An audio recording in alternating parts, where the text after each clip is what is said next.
In world news, Israel and Hamas are one major step closer to ending their 2-year-long war. Yesterday, two parties and the U.S. announced a phase 1 ceasefire deal that calls for the release of all remaining Israeli hostages. In an interview, the president said the hostages will probably be released on Monday. Bradley Blackburn has more from New York.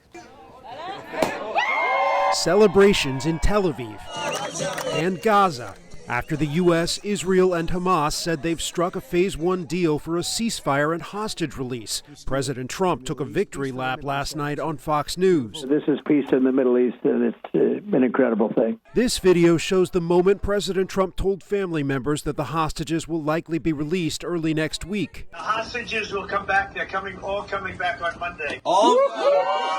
The White House says the phase 1 deal calls for Israel to withdraw its forces behind an agreed-upon line within 24 hours.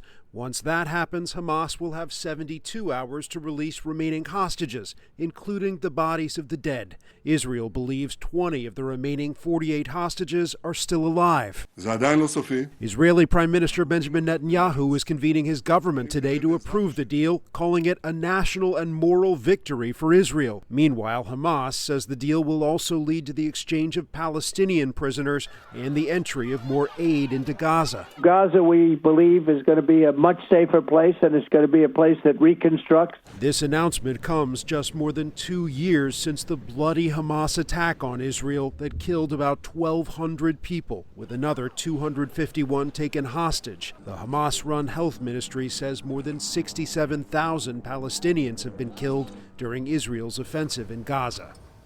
Prime Minister Netanyahu said he and the president had a very emotional and warm phone conversation yesterday, during which he invited the president to give a speech to Israel's parliament.